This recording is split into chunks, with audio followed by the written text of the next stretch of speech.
Hey everybody, welcome back into another video. Today I want to address something that's going to make you a lot more effective in the practice room. And one of the things that I found in my own time has led me to really getting a lot done in the shortest amount of time possible, which I think is something that we're all fighting for these days. Everybody's so busy. So you really have to maximize your time in the practice room. So my one question to you is, when you're in the practice room, on a regular basis, are you trying to solve a problem? So basically, what part of your playing are you unhappy with or do you feel is lacking? And are you actively trying to solve that issue in your practice time? Now, notice I also said practice time, because at the end of the day, music is art, and we don't want to spend all of our time solving problems. We want to have fun with it. We want to allow room for expression and experimentation. So solving issues and problems should not be 100% of your time with your instrument. That would lead to a pretty miserable musical life.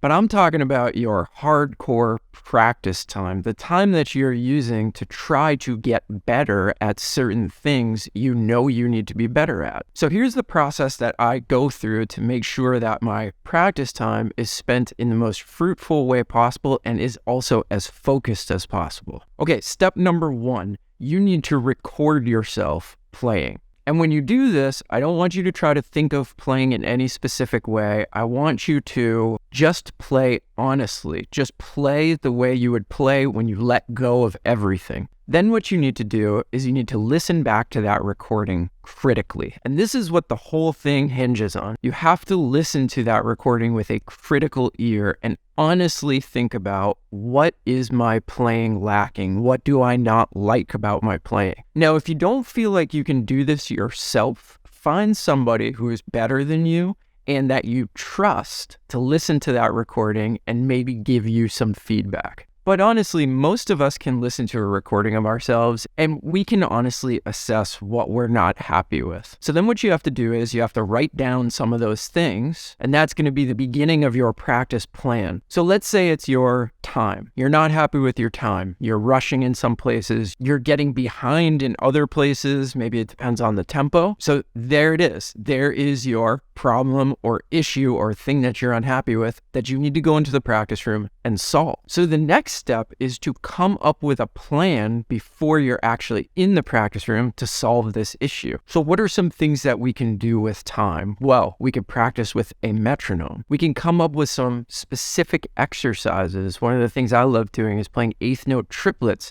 because it really evens out my swing eighth notes and it leads me a lot closer to playing double time. So I would come up with a plan on how I am going to work on my time through several different exercises, through several different ways of practicing. And I'm going to get really detailed with this. I'm going to write down on a piece of paper, these are the approaches that I think would work for me to solve this issue. Now, the final step in this process is to go into the practice room and actually put a plan into action. Start solving that problem step by step by step. And very rarely is this process a perfectly linear one. It's always a process of discovery. You'll think that you know exactly how to solve the problem, then you'll start working on it and you'll realize this needs a little bit of tweaking. I need to think about this in a couple of different ways. And plans will change depending on what the outcome of those practice sessions is. So don't be afraid of that. Don't think that that is something going wrong.